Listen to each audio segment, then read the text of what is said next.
Hey everyone, welcome back to the podcast. I'm your host, Tasia Maru. It is Sunday, May 2nd, 2021. Welcome back. So today we're going to be talking about, I'm going to be talking about a culture that I'm a part of. And as soon as I saw the prompt for this, I saw an example of one of the topics that we could talk about. And one of the examples was like a fandom or something that you're a part of that's like, fan related, or like, what is it, stan or something like that in the name. And as soon as I saw that, I immediately thought about K-pop, because I am a K-pop stan. For those of you who don't know what K-pop means or stands for, it is Korean pop. So it's basically like, how we have our like Western pop, like, pop whatever, it's basically that, but in South Korea. And it's totally like a 100% different dynamic than over here in America, for sure. I feel like it's definitely more intense, if I had to say. And I don't know, I actually kind of really like the system, like the pop kind of like system of South Korea and how they do it, rather than America, but we'll get into that later. But so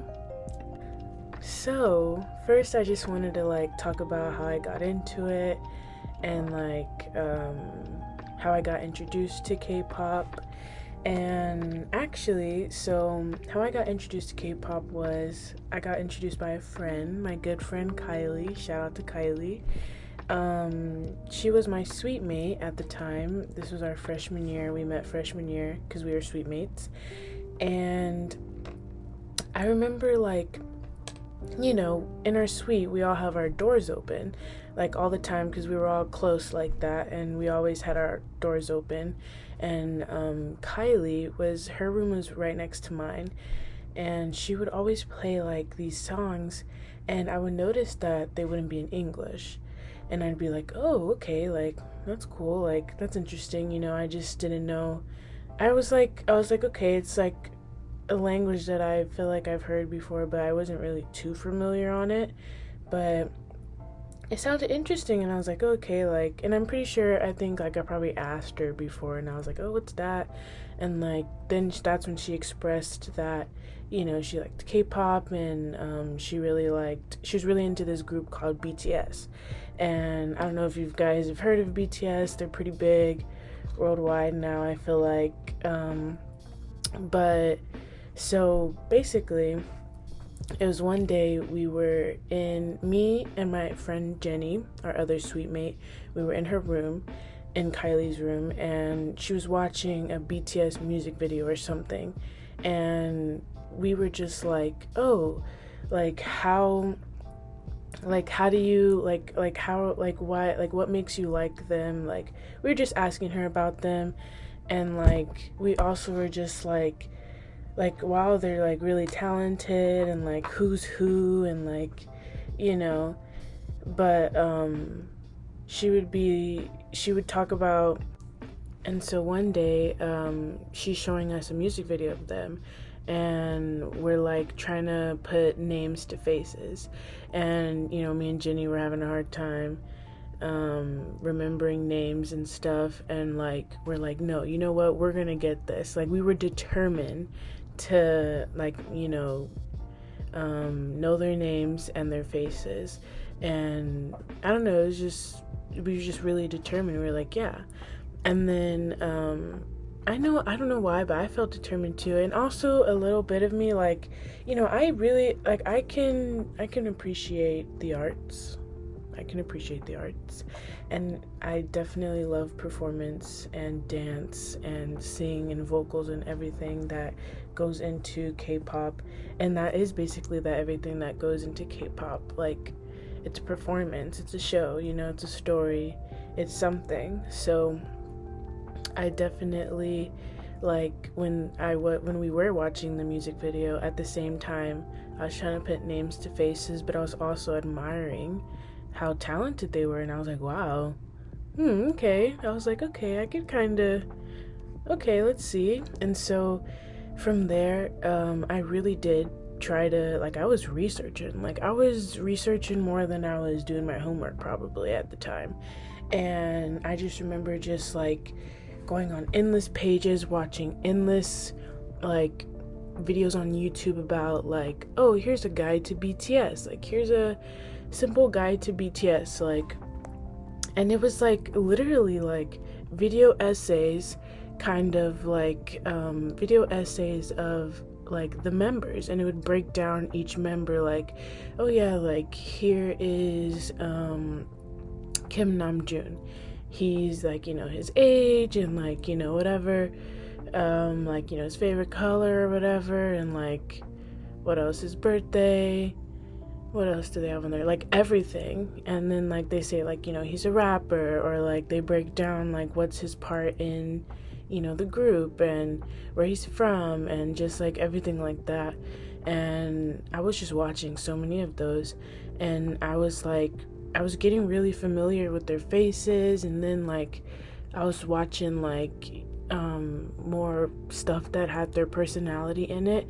And even though like, and a lot of the stuff that I was watching, like the content of them, it was in Korean, and there I was just watching subtitles, and it was like new, but I wasn't really bothered. It was just like, wow, it's just interesting, but it was entertaining too, like, and it was just cool seeing like, okay, like these people, like these cool people who are like great performers, like now I'm seeing their personalities.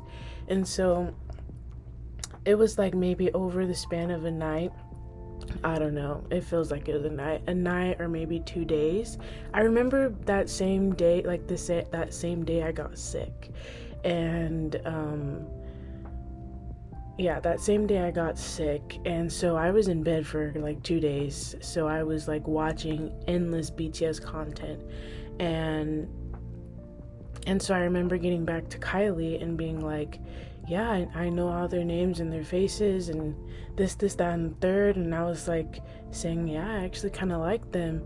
And I was telling like my other friend who I remember liked K-pop, and that's pretty much how I got into K-pop. And then from there, like I started like learning about how there's different groups, and there's girl groups, and then there's like, you know, different genres of, there's not just K-pop, there's K-R&B, you know, K-rap, like there's all types of different types of things. And even just from there, like even just branching out from Korea, you also see like J-pop and J-R&B, and it's like from there it's like even different other countries too, and so on and so forth. So it's kind of really like, I don't know, it's like each thing leads to like another thing that it just opens a new door and that you learn about. And even from there, like once like a lot of idols, they're actors too, and then next thing you know you're watching K-dramas, which are basically like Korean soap operas, but more like a K-drama, like a drama, you know, yeah.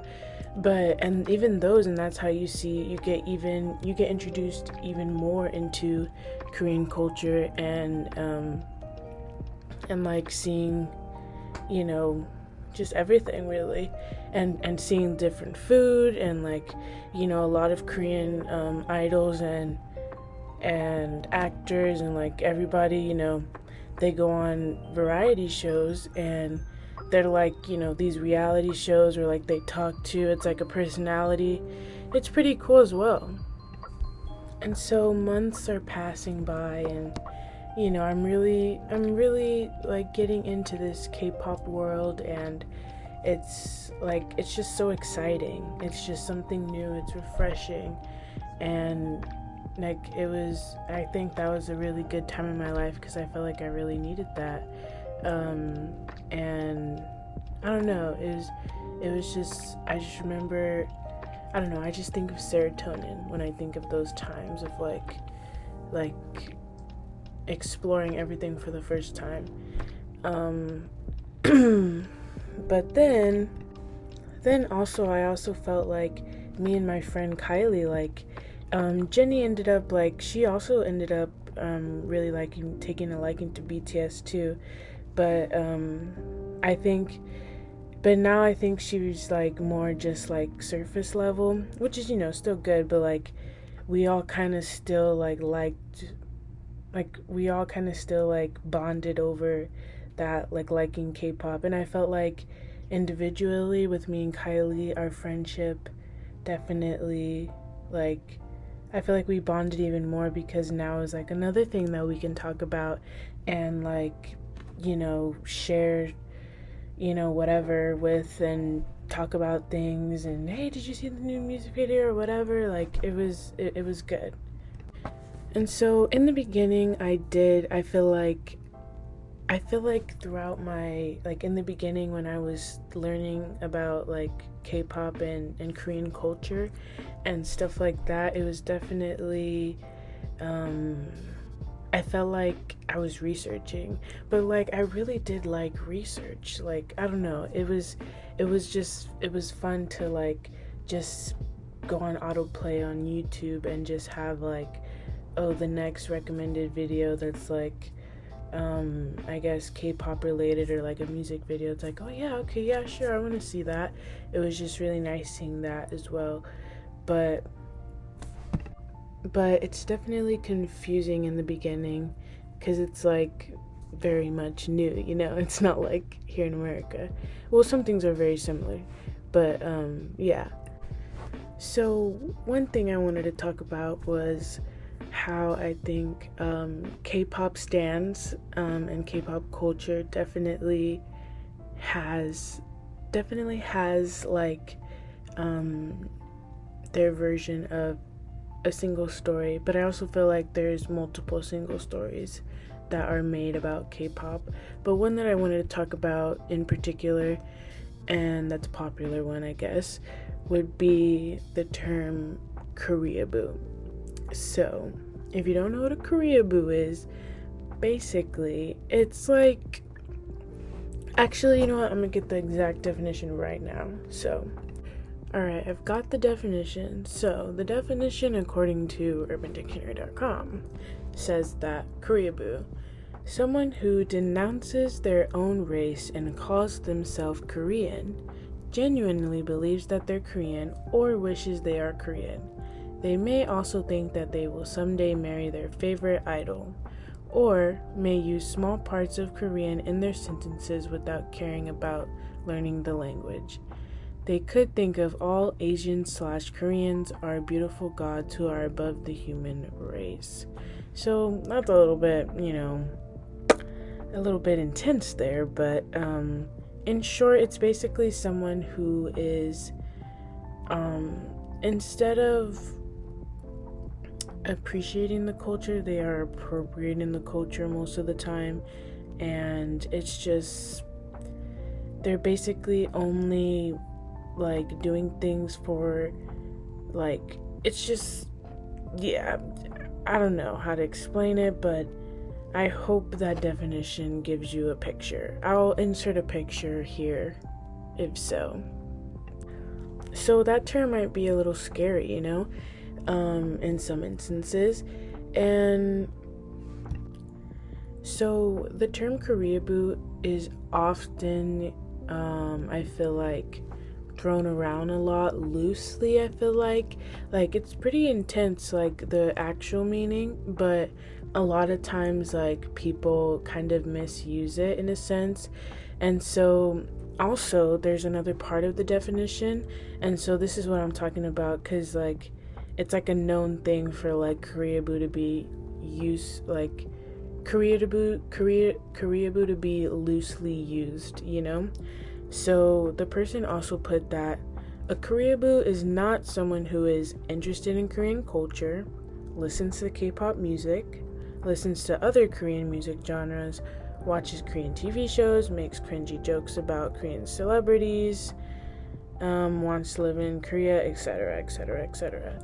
So they're basically like trying to say that because basically there is a single story of, this is where the single story comes in, of kind of like a K-pop stan, where it's like a lot of K-pop stans are looked at and viewed as Koreaboos, because Koreaboo is such like a popular, I guess it got like popularized, and you know, a lot of, I guess, bad apples, I guess, per se, for lack of a better term, in the, you know, K-pop stan world.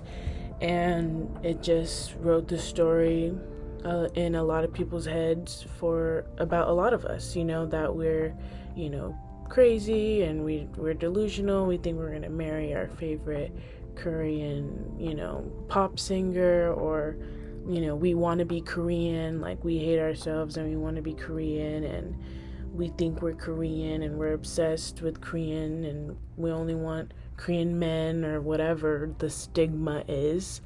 That's our single story. Like that's a part of our single story, I feel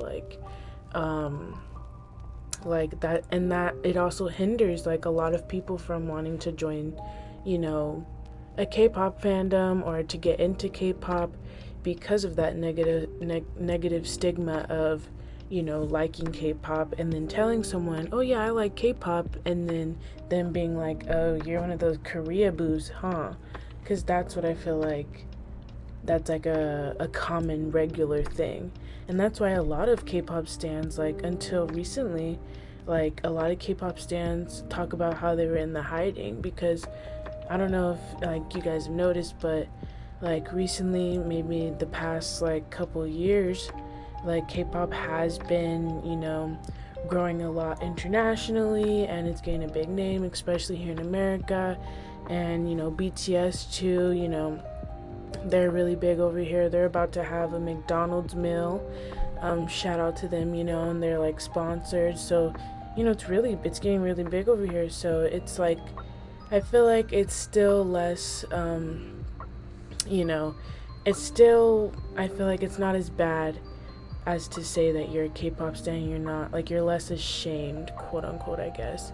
Because I know I talked to my friend who was, she's an ex K-pop stan now, and she always talks about how, yeah, like, I was ashamed to be a K-pop stan, and I'm like, why? And she'd just be like, because people would, you know, judge and think that she's a Koreaboo, or just say whatever, you know? And so, yeah, so I definitely think that connects with the single story of the K-pop stan and stuff like that. I also feel like this topic, you know, kind of connects with surfing as well, because of, like, you know, they're from two different places that are not, you know, California. So it's like, you know, Hawaii with surfing, that's like where it origined, and then, you know, K-pop, South Korea, that's like the origin, and then, you know, them slowly migrating down to, you know, over here. So that's kind of how I saw that as well. Another recent theme that I had thought about as well is, I know recently in our surfing class we had talked about how surfing was definitely could have been marketed better, and it potentially cost them, like, you know, exposure and just like overall, like, you know, better advertising. I feel like it could have been, you know, it could have been way more than it was, but I still think it's great, you know, and I'm pretty sure everybody still thinks it's great. Not to say anything bad about it, but I feel like it just deserved more, you know. That's where I'm coming from. And I also feel like K-pop as well is marketed poorly in America as well, because a lot of times it's like they don't even hide it these days. Since K-pop has had a big growth in like globally in sales, especially in America. A lot of American hosts and corporations and businesses want to take advantage of that and, have them on their show and like, do this, that, and the third, like, let's collab, whatever. And that's great. Like, I'm all down for it. So down. So down. If it's done correctly. But most of the time, they just, like, it's just so clear that they don't even care about, them. And they're just like, it's the next hot thing. Not even asking them great questions, like just rubbish questions that are just like, what, like, these are artists, like, ask them, like, why are you asking them these same questions, like, who are you dating, like, what's this, that, and the third, like, why aren't you asking them about their music, it's just, you could tell. And so I feel like it's just marketed poorly, and they want to collab with them and stuff, but they don't want to treat them, I feel, seriously as competitors. So I feel like that's kind of how that connects with surfing, because it's same, like, they didn't see surfing as competitors against basketball and football, so that's why I didn't get as much screen time. And also just like I feel like the negative connotation against K-pop idols for being maybe more feminine and like wearing nail polish or like whatever, and parents not liking that and thinking that it's a negative influence. So like a lot of it, I feel like it's harder for kids to like get into it, because it's like, oh, well, my mom won't let me watch that, yeah. And even just maybe, I don't know, pure racism, who knows, for not wanting their child to watch that either. Not as the first one, but as this, like, as a separate bullet point. But what else was I gonna say? Oh yeah, and then that connects with the negative connotation around surfing as well, as it's just like, some California, like, not so smart guys just surfing and just smoking weed and pot and just doing whatever, and rebels, parents didn't want their kids doing that, and so that didn't really, help. That single story was, didn't help surfing as well. So I feel like there's a connection there. So now this is going to be the second part of our podcast, part 2. Great. And this is going to be the part of, I'm going to talk about the business plan.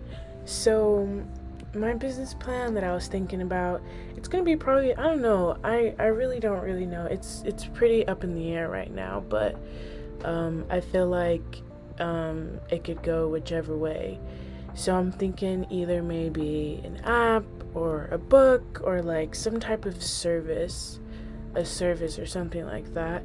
And I don't know, I know there's like different apps out there like this already, but not quite like how I would do it per se. And it would basically be like like a K-pop community type thing. It would either be like a service or like a book type thing for, K-pop beginners with any questions, because I know it's sometimes hard, and, not everybody likes K-pop or will like K-pop. And I know it's hard to find people who do and like who you connect with.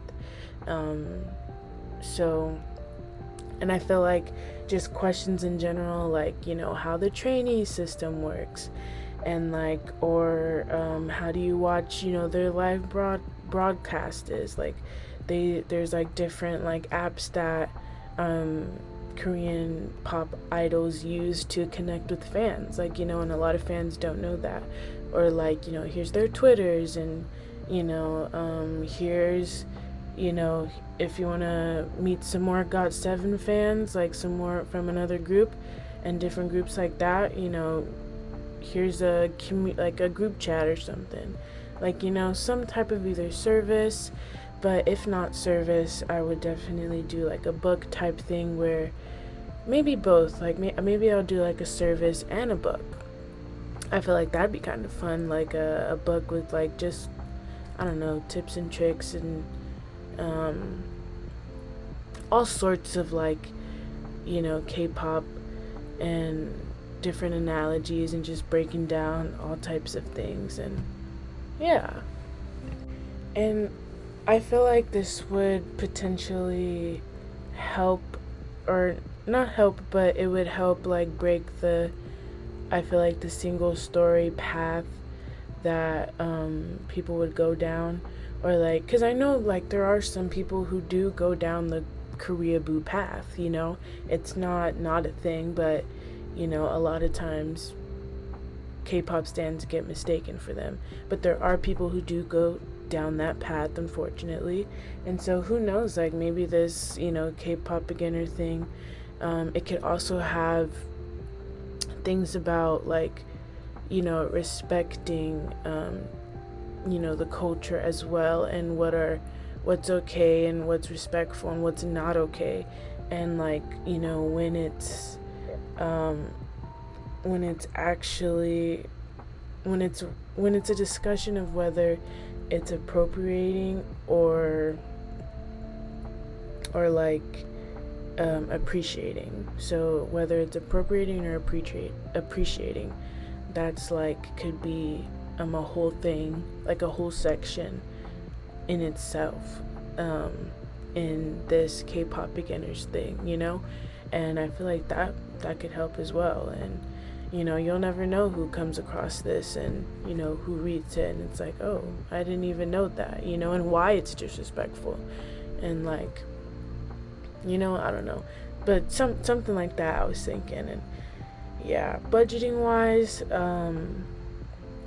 I feel like mostly we'd have to just pay, we'd have to get some software developers out here, maybe some web design people, help plan it out, get a manager or something like that, and actually start outlining what it would look like. So I feel like we'd mostly have to pay for, a dream team essentially, to get it really like up in its, like, to really get it like in our buckle boots, and just like settle down with this thought, and like just really think about it and plan it out, and then like from there see like how much everything's gonna cost, and if we're gonna have a book, if we're not gonna have a book, or is that gonna be, I don't know, special edition, or who knows, something like that. So that's what I was thinking. But yeah, that's pretty much my business plan. That's what I'm thinking. Let me know what you guys think below. But yeah, that's all I have for you folks. So thank you for listening to my podcast, and I hope to see y'all soon.